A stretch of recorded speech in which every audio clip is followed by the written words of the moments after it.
الحمد لله نحمده ونستعينه ونستغفره ونؤمن به ونتوكل عليه ونعوذ بالله من شرور أنفسنا ومن سيئات أعمالنا من يهده الله فلا مضل له ومن يضلله فلا هادي له ونشهد أن لا إله إلا الله وحده لا شريك له ونشهد أن سيدنا ونبينا وهادينا ومرشدنا محمدا عبده ورسوله أرسله بالحق بشيرا ونذيرا وداعيا إلى الله بإذنه وسراجا منيرا وصلى الله تعالى وسلم تسليما كثيرا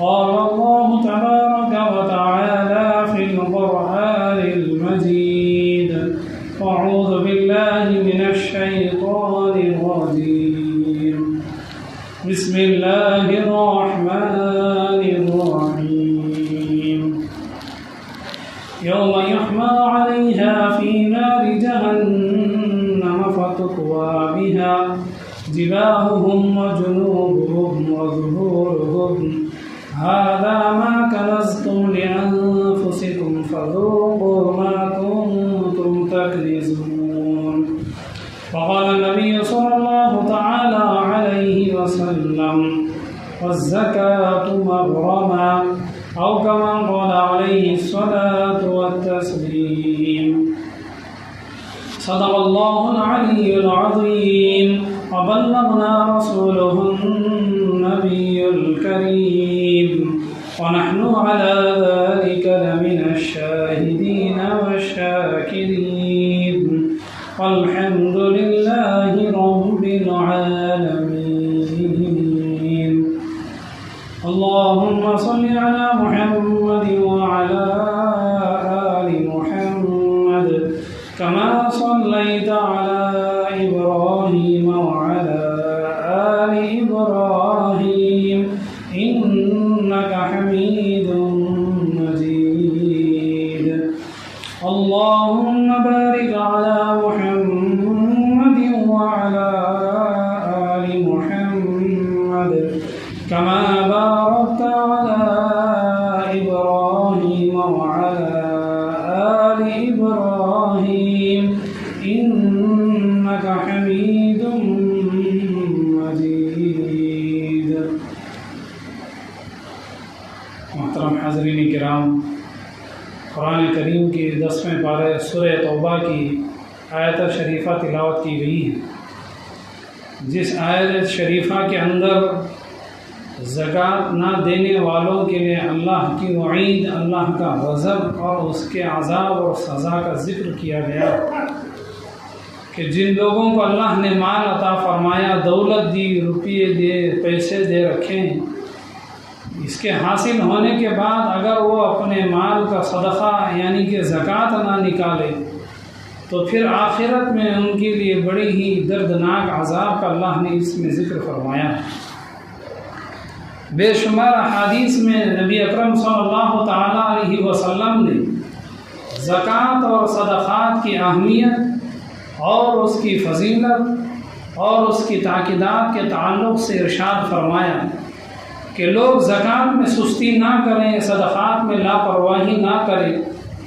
کیوں؟ اس لیے کہ انسان کی سمجھ سے زیادہ، انسان کے اندازے سے زیادہ، انسان کی سوچ اور حساب و کتاب سے زیادہ صدقے کی وجہ سے انسان پر آنے والی مصیبتیں ختم ہو جاتی ہیں۔ بلکہ یہاں تک فرمایا کہ صدقہ دینے کی وجہ سے جو بیماریاں ہمارے اوپر لگی ہوئی ہیں یا جو بیماریاں آنے والی ہیں، اللہ تعالیٰ ان بیماریوں کو بھی ہٹا دیتے ہیں۔ داؤں مرضاکم بصدقات او کما قال علیہ الصلاۃ والتسلیم، اے لوگوں اپنے بیماریوں کا علاج، اپنے بیماروں کا علاج تم صدقے کے ذریعے کرو۔ اپنی بیماریوں کو دور کرنے کے لیے، اپنے گھروں میں موجود بیماروں کو شفا ملنے کے لیے، انہیں صحت حاصل ہونے کے لیے، انہیں تندرستی حاصل ہونا ہے تو تمہیں صدقہ دینا لگے گا، تاکہ ان کے اوپر جو بیماریاں لگی ہوئی ان سے وہ بیماریاں ان کے جسم سے خارج ہو جائیں، ان سے وہ نکل جائیں، ان کا اخراج ہو جائے۔ تو اللہ کے نبی علیہ الصلوۃ والتسلیم نے زکوٰۃ اور صدقات کی بڑی اہمیت کا ذکر فرمایا۔ انسان کے اوپر آنے والی بیماریوں کا علاج انسان تو کراتا ہی ہے۔ دین اسلام میں اپنی بیماریوں کا علاج کرانا سنت ہے، بلکہ خود نبی اکرم صلی اللہ تعالیٰ علیہ وسلم نے لوگوں کو ارشاد فرمایا کہ تم اپنی بیماری کا علاج فلاں فلاں حکیم سے کراؤ، اس لیے کہ وہ بڑا ہی طب کے اندر، وہ علاج کے اندر بڑی ہی مہارت رکھنے والا ہے۔ یعنی بیماریوں کو دور کرنے کے لیے دوائی کھانے کا خود حکم اللہ کے نبی اسلام نے فرمایا کہ دوائی کھاؤ اور اپنی بیماریوں کا علاج کرو، اور اس کے ساتھ ساتھ یہ بھی فرمایا کہ اپنی بیماریوں کو دور کرنے کے لیے تم صدقہ دیا کرو، تاکہ اس صدقے کی وجہ سے تمہاری بیماریوں میں کمی آ جائے، آنے والی بیماریوں سے اللہ تعالیٰ تمہاری حفاظت کرے۔ علامہ منذری رحمہ اللہ کہتے ہیں کہ ہمارے شیخ گزرے ہیں، شیخ عبد الواحد رحمہ اللہ، ان پر ایک بیماری مسلط ہو گئی، انہوں نے علاج کرانا شروع کیا، اپنی بیماری کو حکیموں کے پاس جانا شروع کیا، لوگوں کو دکھلانا شروع کیا، وہ علاج کراتے رہے، 1 مہینہ ہو گیا، 2 مہینے ہو گئے، 3 مہینے ہو گئے، 6 مہینے ہو گئے، پورا سال ہو گیا، لیکن وہ علاج کراتے رہے، لیکن ان کی بیماری ختم نہ ہوئی۔ اب مجبور ہو گئے، جب انسان پوری طرح علاج کرائے، ہر قسم کی دوائی کھا لے، دواؤں کو کھاتے کھاتے سال پورا گزر جائے، پھر بھی اس کی بیماری ختم نہ ہو، تو دل کے اندر ایک بات پیدا ہوتی ہے کہ چلو کسی جگہ میں مسجد میں دعا کرا لیتے ہیں، تاکہ کسی نہ کسی کی دعا سے ہماری بیماری ختم ہو جائے۔ اب شیخ عبد الواحد رحمہ اللہ نے اپنی بیماری کو دور کرنے کے لیے انہوں نے جمعے کے دن مسجد کے اندر اعلان بھیجا کہ میرے لیے جمعے میں لوگ دعا کر دیں، تاکہ کسی کی نہ کسی کی دعا کی وجہ سے میری بیماری دور ہو جائے۔ اب جمعے میں دعا ہو گئی، جب اس کے بعد دوسرا جمعہ آیا تو جمعے میں جب دعا کا وقت آیا تو ایک چٹھی سامنے آ گئی۔ جب اس چٹھی کو کھول کر پڑھا گیا تو اس میں لکھا ہوا تھا، ایک عورت نے وہ چٹھی لکھ کر مسجد میں بھیجی تھی۔ وہ عورت بڑی دیندار قسم کی عورت تھی، بڑی ہی پرہیزگار عورت تھی، بڑی ہی وہ نیکوکار عورت تھی۔ اس عورت نے اس چٹھی میں لکھا کہ مجھے خواب میں نبی اکرم صلی اللہ تعالیٰ علیہ وسلم کی زیارت ہوئی۔ رسول اللہ صلی اللہ علیہ وسلم نے فرمایا کہ تمہارے جو شہر کے رہنے والے شیخ ہیں، شیخ عبد الواحد، ان کی بیماری کا علاج کا طریقہ یہی ہے کہ وہ اپنے گھر کے باہر لوگوں کے لیے پینے کا پانی کا انتظام کریں، صدقے کی نیت سے۔ جو لوگ وہ پانی پی کر کے جائیں گے اس سے ان کی بیماری وہ ختم ہو جائے گی، جو سال بھر کے علاج سے ختم نہ ہو۔ اب یہ خبر انہیں مل گئی، انہوں نے اپنے گھر کے باہر پینے کے لیے پانی کا انتظام کر دیا۔ ویسے بھی آج کل فلٹر پانی کا زمانہ ہے، آج سے 5 سال 7 8 سال 10 سال پہلے بھی چلے جائے تو لوگ فلٹر پانی کہاں پیتے، کنویں کا پانی، تالاب کا، یا پھر نل سے آنے والے پانی کو لوگ استعمال کرتے۔ اب یہ تو اس زمانے کی بات ہے، بہت پہلے کی زمانے کی بات ہے، اللہ نے اولیاء اکرام کے زمانے کی بات ہے، اولیاء اللہ کے زمانے کی بات ہے۔ انہوں نے لوگوں کے لیے میٹھے پانی کا انتظام کر دیا گھر کے باہر ہانڈی میں، کہ لوگ آئیں پانی پی کر کے جائیں، جن کو پانی کی سہولت کم ہے وہ وہاں آ کر کے پانی لے جائیں اپنے اپنے گھروں میں۔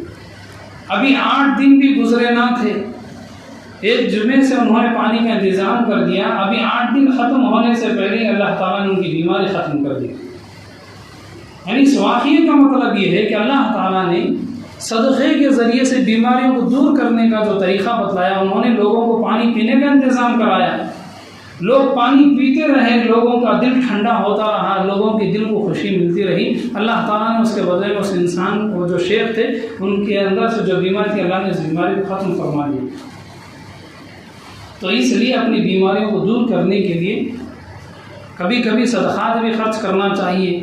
ہم ڈاکٹروں کے پاس پیسے خرچ کر دیتے ہیں، دوائیوں میں، گولیوں میں، میڈیکل میں ہم پیسے خرچ کر دیتے ہیں، کچھ نہ کچھ پیسے ہم اپنی بیماری کے تعلق سے کچھ نہ کچھ حصہ اپنی بیماریوں کے لیے صدقے کے طور پر بھی نکالیں۔ قرآن کریم میں اللہ تبارک و تعالیٰ نے ایک جگہ زکوٰۃ کا جہاں پر ذکر فرمایا، زکوٰۃ و صدقات کا، ایک باغ والوں کا اللہ نے ذکر کیا کہ اس باغ کا جو مالک تھا بڑا ہی دیندار، بڑا ہی نیکوکار تھا. وہ غریبوں کو اپنے باغ کے ذریعے سے جو بھی پھل ہوتے غریبوں میں تقسیم کرنا، ضرورت مندوں کو وہ پھل لے جا کر کے دینا، یتیم بچوں کو، پریشان حال لوگوں کو اپنے باغ میں جو پھل نکل آتے اس کے ذریعے سے وہ آدمی اپنی زکوٰۃ بھی نکال دیتا. باپ تو بڑا دیندار آدمی تھا، نیک آدمی تھا، لیکن اس کی اولاد ایک نمبر کی کنجوس نکلی، جس کا ذکر اللہ نے قرآن پاک میں سورہ نور والقلم میں ذکر فرمایا. باپ کا انتقال ہو گیا. باپ کے اندر تو عادت تھی لوگوں میں خرچ کرنے کی، غریبوں کو صدقہ دینے کی، یتیم بچوں کو کھلانے پلانے کی، اپنے باپ کی زکوٰۃ نکالنے کی عادت باپ کے اندر تھی، لیکن اس نیک باپ کی اولاد کے اندر خرچ کرنے کی عادت نہیں تھی، زکوٰۃ دینے کی عادت نہیں تھی، صدقہ نکالنے کی عادت نہیں تھی.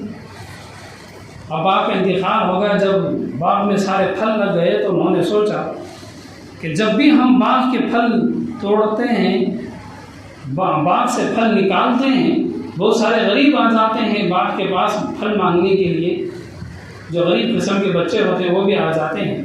ہم ایسا کرتے ہیں کہ صبح صبح ہم چلے جاتے ہیں تاکہ نہ زکوٰۃ دینے کی ضرورت پڑے، نہ صدقہ دینے کی ضرورت پڑے، سارا کا سارا من ہم لے آئیں گے، سارا نفع ہمیں مل جائے گا، نہ کسی کو دینے کی ضرورت، نہ صدقہ نکالنے کی ضرورت، نہ زکوٰۃ کی وجہ سے مال کسی اور کو دینے کی ضرورت، سارا کا سارا مال اپنے پاس رہے گا.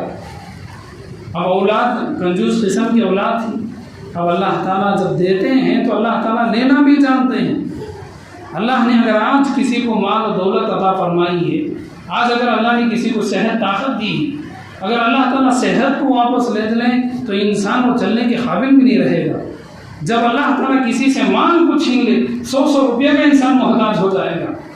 اور جب اللہ تعالیٰ دینے پر آتے ہیں تو اتنا دے دیتے ہیں کہ انسان سے سنبھالا نہیں جاتا، انسان کو گننے کی فرصت نہیں ملتی. اللہ تعالیٰ نے باپ کو تو اتنی دولت دی تھی، وہ باپ بھی دیندار تھا، وہ زکوٰۃ صدقات نکالنے والا تھا، لیکن اس کی اولاد بڑی کنجوس قسم کی تھی. انہوں نے سارے زکوٰۃ اور صدقات انہوں نے بند کر دیا. بڑی ہوشیاری کی انہوں نے زکوٰۃ اور صدقات بند کر کے کہ سارا مال بچ جائے گا، جب زکوٰۃ نہیں دیں گے، صدقات نہیں دیں گے تو سارا کا سارا مال ہمارے پاس رہے گا. اور جب وہ صبح جلدی سے نیند اٹھ کر کے فجر کے وقت میں وہ اپنے باغ کے پاس جب گئے تو انہوں نے دیکھا کہ سارے باغ کو آگ لگی ہوئی.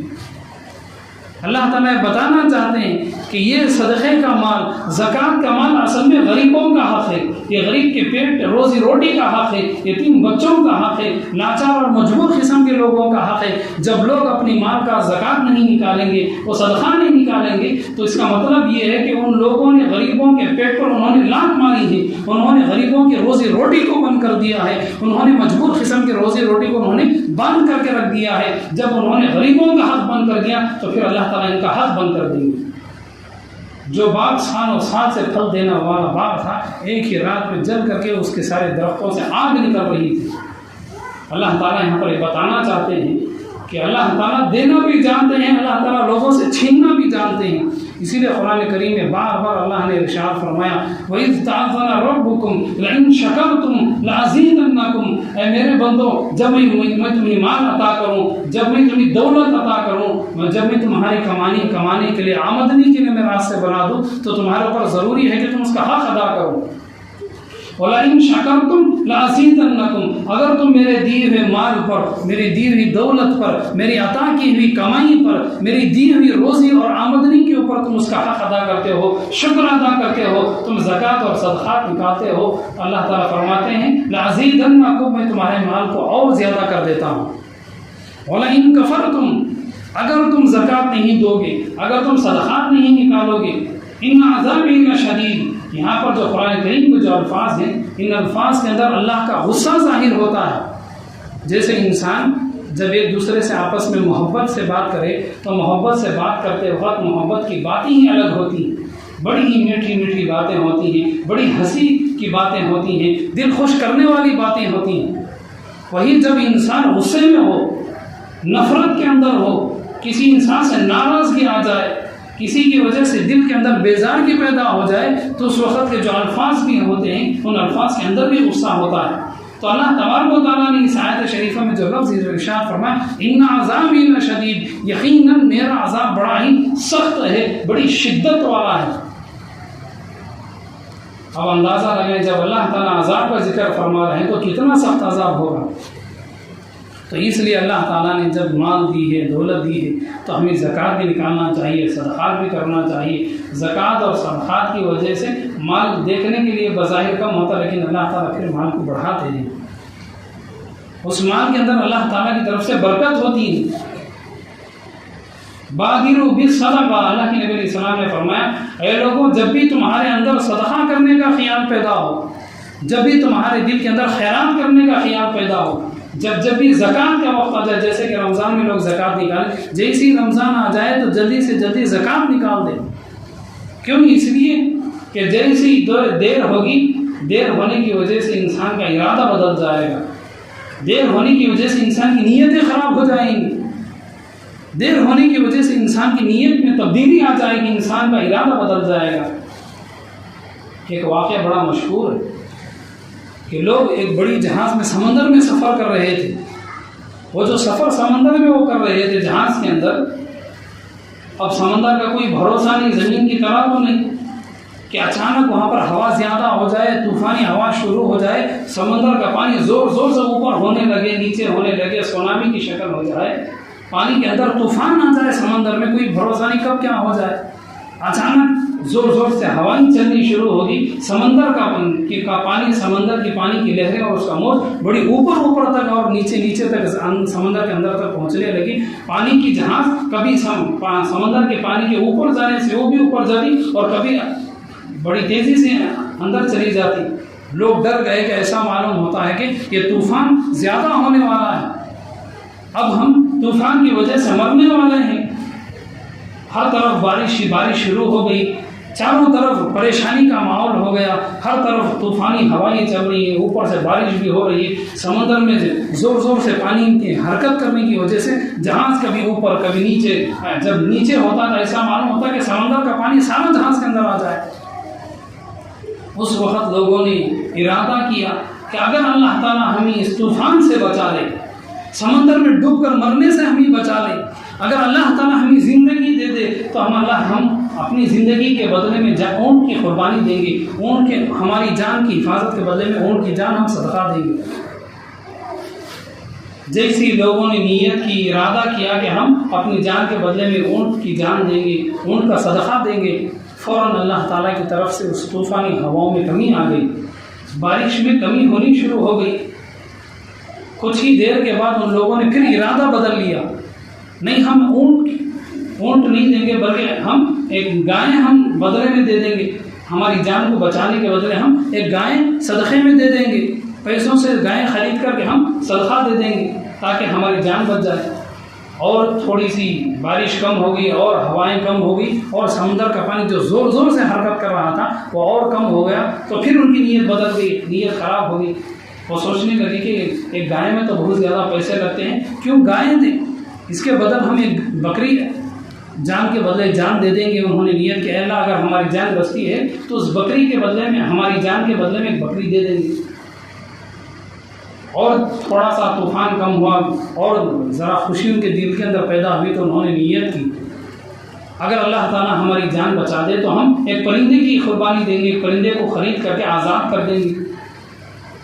جب پوری طرح سے طوفان ختم ہو گیا، جہاز پوری طرح سے سمندر میں بڑی آسانی کے ساتھ وہ تیرنے لگا، خوش ہو گئے۔ جیسے ہی وہ جہاز اپنے منزل پر پہنچے، یعنی کہ وہ بندرگاہ پر پہنچے، ساحل پر پہنچے، جیسے ہی وہ زمین پر آئے انہوں نے نیت بدلی کہ کیوں پرندہ دیں، کیوں جانور دیں، انہوں نے ایک انڈا اٹھا کر کے صدقہ کر دیا۔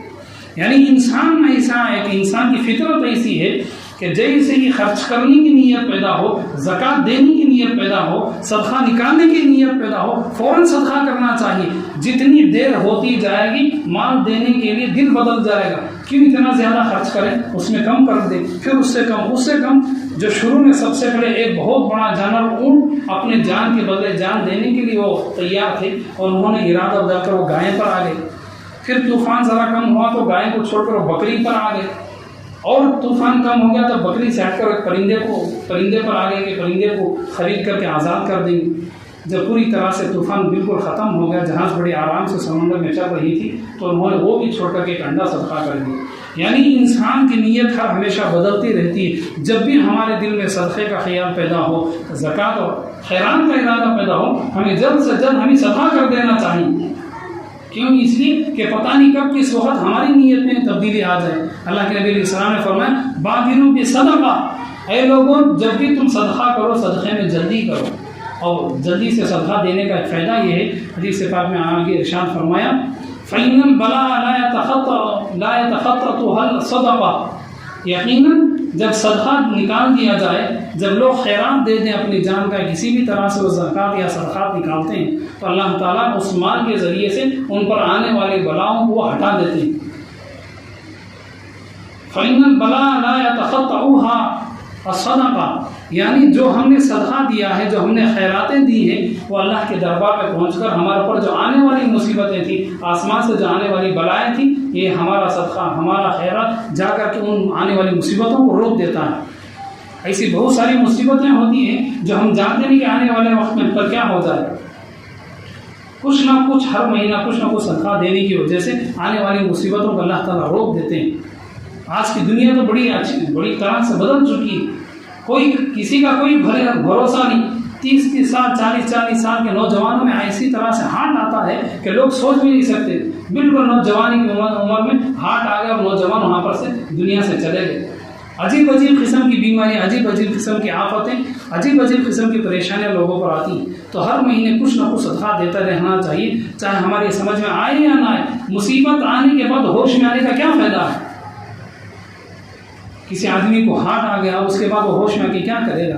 اگر پہلے ہی سے کچھ نہ کچھ ہر مہینے کچھ نہ کچھ وہ صدقہ کرتا رہے تو آنے والی مصیبتوں سے اللہ تعالیٰ اس کی گھر والوں کی حفاظت کرتے رہیں.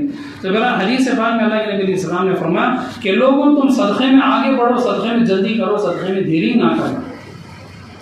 اور بالخصوص رمضان کا مہینہ، رمضان کے مہینے میں ہمیں زکوٰۃ نکالنا چاہیے. کیوں؟ اس لیے کہ زکوٰۃ تو کبھی بھی نکال سکتے ہیں، لیکن رمضان کے مہینے میں زکوٰۃ نکالنے سے ثواب زیادہ ملتا ہے. رمضان کا مہینہ ایک ایسا مہینہ ہے کہ اس میں ایک نفل آپ کریں گے، ایک فرض کا ثواب آپ کو ملے گا. اگر آپ نے ایک فرض ادا کیا تو آپ کو ایک فرض کے بدلے میں 70 فرض ادا کرنے کا ثواب ملے گا. مثال کے طور پر جتنا بھی مال خرچ کرتے ہیں اس میں فرض بھی ہے، اس میں نفل بھی ہے. اب فرض کیا ہے؟ زکوٰۃ فرض ہے.